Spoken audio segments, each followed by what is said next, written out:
कहानी का शीर्षक गप्पू खरगोश और उड़ने वाली साइकिल भाग एक। गप्पू का सपना। एक हरा भरा जंगल था जहां एक छोटा सा गांव हरितपुर बसा था। उसी गांव में रहता था एक नटखट और होशियार खरगोश जिसका नाम था गप्पू।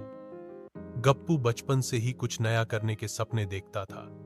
बाकी खरगोश दिन भर गाजर खाते, मस्ती करते और दोपहर को सो जाते, लेकिन गप्पू की आंखें हमेशा आकाश की ओर होती थीं।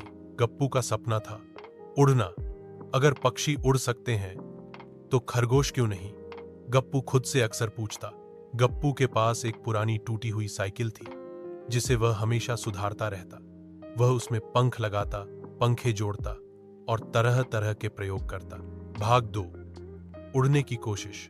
एक दिन गप्पू ने सबको बुलाया और घोषणा की, मैं उड़ने वाली साइकिल बना चुका हूं, कल सुबह उड़ान भरूंगा। सब जानवर हंसने लगे, खासकर भोंपू कछुआ और झप्पू लोमड़ी। खरगोश उड़ेंगे? हाँ हाँ, वो भी साइकिल से? भोंपू बोला। अगर तू उड़ गया तो मैं उल्टा चलूंगा। झप्पू ने मजाक उड़ाया, लेकिन गप्पू ने किसी की नहीं सुनी। अगले दिन वह पहाड़ी पर गया, हेलमेट पहना और अपनी साइकिल पर चढ़ गया। सब जानवर नीचे खड़े होकर तमाशा देखने आए।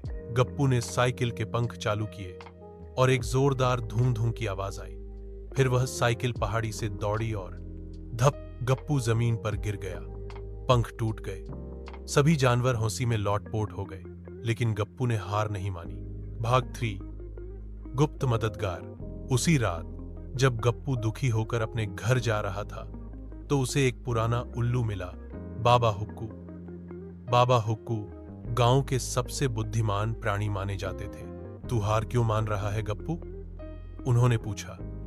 मैंने कोशिश की, लेकिन मैं उड़ नहीं पाया। शायद खरगोश उड़ने के लिए नहीं बने, गप्पू बोला। बाबा हुक्कू मुस्कुराए। तू सही दिशा में है, बस तुझे सही ज्ञान और सही मदद चाहिए। मैं तेरी मदद करूंगा। इसके बाद हर रात बाबा हुक्कू और गप्पू मिलकर नए डिजाइन बनाते। वे पंखों के लिए हल्के बांस का इस्तेमाल करते, मोटर की जगह रबर की ताकत लगाते और संतुलन के लिए पीछे पूंछ जैसी डिवाइस लगाते। भाग 4, उड़ान। 3 हफ्तों बाद गप्पू ने फिर सबको बुलाया। मैंने फिर से कोशिश की है, इस बार मैं उड़कर दिखाऊंगा। भोंपू और झप्पू फिर आए, लेकिन इस बार थोड़े चुप थे।